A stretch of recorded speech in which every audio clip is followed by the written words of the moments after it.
Charge on an electron by Millikan's method. आज के इस लेक्चर में हमने इलेक्ट्रॉन के ऊपर चार्ज को कैलकुलेट करना है मिलिकन्स मेथड से। 1999 में आर मिलिकन्स ने एक टेक्निक के थ्रू इलेक्ट्रॉन के ऊपर चार्ज को कैलकुलेट किया था, एक एक्सपेरिमेंट के थ्रू। एक्सपेरिमेंट क्या था? उसने एक कंटेनर लिया था और इस कंटेनर के अंदर दो पैरेलल प्लेट्स ली थी। इन दोनों पैरेलल प्लेट्स के एंड पॉइंट के ऊपर उसने वोल्टेज बैटरी के थ्रू वोल्ट्स अप्लाई किए थे। ऊपर वाली जो प्लेट है हमारे पास वो पॉजिटिवली चार्ज है और नीचे वाली जो प्लेट है वो नेगेटिवली चार्ज है।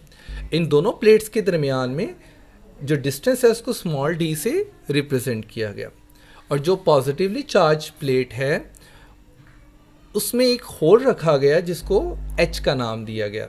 सो ये कोई स्पेसिफिक नहीं है, आप नाम चेंज कर सकते हैं क्योंकि ऊपर वाली प्लेट पॉजिटिवली चार्ज है और नीचे वाली प्लेट नेगेटिवली चार्ज है।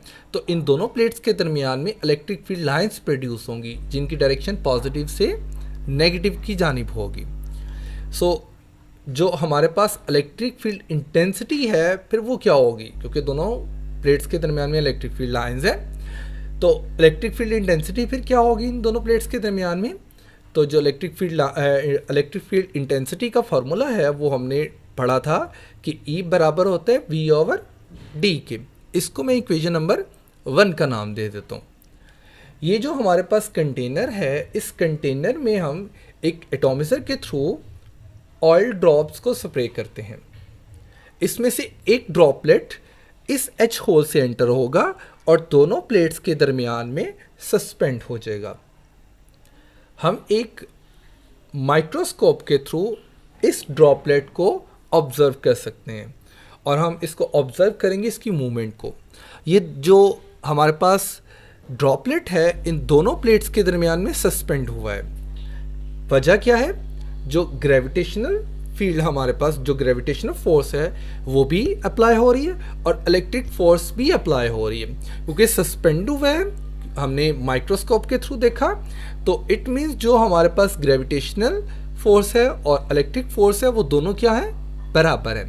अगर वो दोनों बराबर है तो ही ये सस्पेंड होगा दोनों प्लेट्स के दरमियान में। तो जो हमारे पास ग्रेविटेशनल फोर्स है वो क्या है जी? Fg बराबर होता है mg के। g मीन्स ग्रेविटेशनल फोर्स जो हमारे पास है, और जो इलेक्ट्रिक फोर्स है वो क्या है? Fe बराबर है QE के। बिकॉज जो ड्रॉपलेट है वो सस्पेंड हुआ है दोनों प्लेट्स के दरमियान में, तो हम यहाँ पर कहेंगे कि जो ग्रेविटेशनल फोर्स है और इलेक्ट्रिक फोर्स है वो दोनों क्या है? बराबर है। सो हमने क्योंकि माइक्रोस्कोप के थ्रू देखा सस्पेंड हुआ था, वो एक ही कंडीशन के थ्रू हो सकते हैं जब दोनों फोर्सेस क्या होंगी? बराबर होंगी। अब अगर हम ड्रॉपलेट को सेपरेट करके उसकी मूवमेंट को ऑब्जर्व करें तो ये जो हमारे पास एक ड्रॉपलेट है इसके ऊपर जो इलेक्ट्रिक फोर्स है वो अपवर्ड अप्लाई हो रही है और जो ग्रेविटेशनल फोर्स है वो क्या है? डाउनवर्ड अप्लाई हो रही है। सो ये दोनों जो फोर्सेस हैं ये दोनों क्या है? इक्वल हैं। तो Fe और Fg क्योंकि दोनों इक्वल फोर्सेस हैं इसलिए ड्रॉपलेट दोनों प्लेट्स के दरमियान में सस्पेंड हुए हैं। तो हम ये कह सकते हैं कि Fe बराबर है Fg के। अब हम क्या करेंगे? हम Fe का फॉर्मूला किसके इक्वल था कि Fe बराबर है QE के और Fg किसके बराबर है? mg के। यहाँ पर जो E है वो बाय क्रॉस मल्टीप्लिकेशन डिवाइड हो जाएगा, तो Q किसके इक्वल आ जाएगा? mg/E के। E हमारे पास क्या है? इससे पहले हमने इक्वेशन नंबर 1 में E की वैल्यू यानी इलेक्ट्रिक फील्ड इंटेंसिटी जो कि मैग्नीट्यूड था किसके इक्वल था? V/D के। तो ये जो हमारे पास Q है ये क्या आ जाएगा? mgd/V।